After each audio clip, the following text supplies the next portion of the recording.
Okay, so say I'm an up-and-coming artist and I get a record deal waved in my face. What is the one thing I should not do?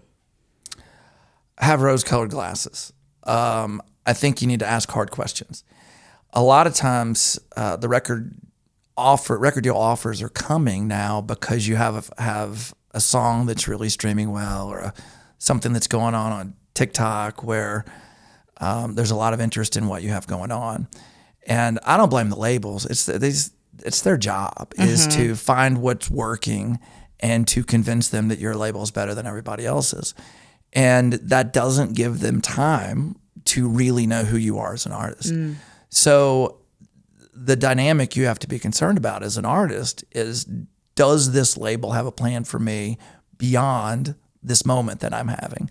And, it happens so fast. I mean, it's if you're on the label side of that, it's kind of tough to have a plan, right? I mean, you've just known about this artist. Somebody, in an A&R analyst role told you about this person. And now you've got to figure out how to get up to speed as quickly as possible and how to genuinely show interest and a plan going forward. And to have a well thought out plan in that short amount of time is probably unrealistic. But if you're the artist, you need to know they have a plan. Because if not, you might lose the song that's creating your momentum. And then if you have a dip in the interest and activity of the fan base and the consumers, you might find yourself with a label that doesn't have a backup plan. And that's a pretty lonely place if that happens. For sure. Okay, because I'm really curious about this, because it's been in the news a lot more recently now because it used to be. I want to get your legal opinion on it a bit. And strictly because you are an entertainment attorney. All the hoopla that went on with Taylor Swift and Scooter Braun and everything, I think there's a moral side to it, and then there's a legal side to it, and there's a business side to it. If you're the legal representative on either side, what are you saying? I mean, the deal that artists sign and what they signed back then, it's not too different. I mean, you are in exchange for the label services of marketing you and getting your name out there and getting your music out there. In exchange for that, historically, artists have given up ownership in their masters.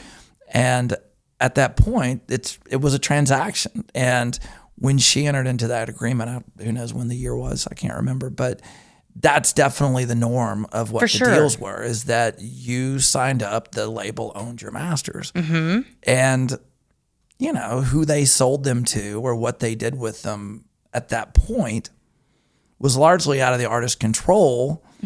And a lot of people would argue it wasn't their business. And it was just kind of an interesting, there were personal dynamics involved between the buyer of the masters and Taylor, which made it an interesting dynamic that most situations where masters are sold, it's that dynamic doesn't apply. Yeah. So it's just kind of a unique setup. First of all, she's the biggest artist on the planet, and masters being sold to someone that maybe she had some history with, which I think that might have been more of the issue at play than just somebody, because I was not compare it to, but in the sense of sometimes I see something as it could have just been a really good business decision. I like to think that if I had a cool 100 mil extra lying around, I want Taylor's masters. I want to buy them. Where do I buy them? Sorry, Taylor, I would want to buy them too. So and I think Michael Jackson bought the Beatles masters, and they didn't just go to a Beatles family member. It's kind of one of those things where sometimes if you want to step back of it from a morality standpoint, legally, it was just a good business decision for Scooter, I think guess. so. And then, you look at morality with it. He didn't buy Taylor's masters. He bought Big Machine's masters, which included Taylor's masters. Sure. And it just happened that, Taylor's the biggest artist on the planet, but I have clients at Big Machine whose masters were sold, and they look at it, it's it's kind of what I signed up for. And now my masters are owned by somebody else, and my day today looks a lot like my day yesterday. I'm getting a royalty statement. Right. It's no big deal. Yeah. It kind of is what it is. That's the business. And then you've got Taylor taking a different position, but she's a different artist. Yeah. And she's, the biggest artist of a generation. That's for sure. So like talking about that, and so it's 2025, you're an entertainment lawyer.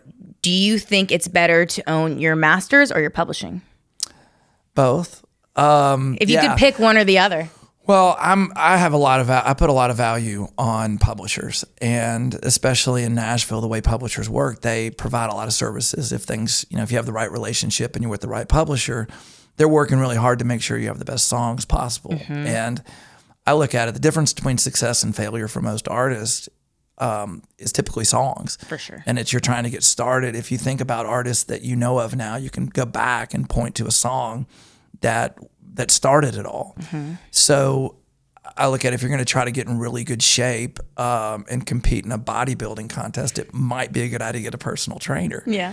If you want to write great songs, it might be helpful to get a great publisher who's there with you in the trenches working to make sure you have the best songs.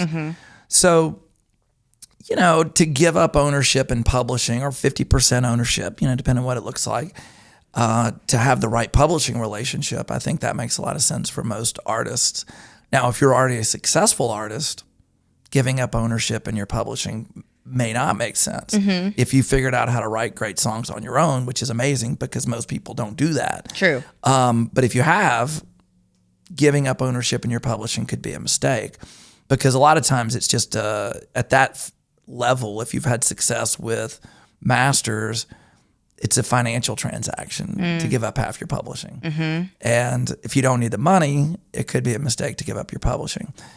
When it comes to masters, it's tough to say. It depends on how equipped you are to do it yourself.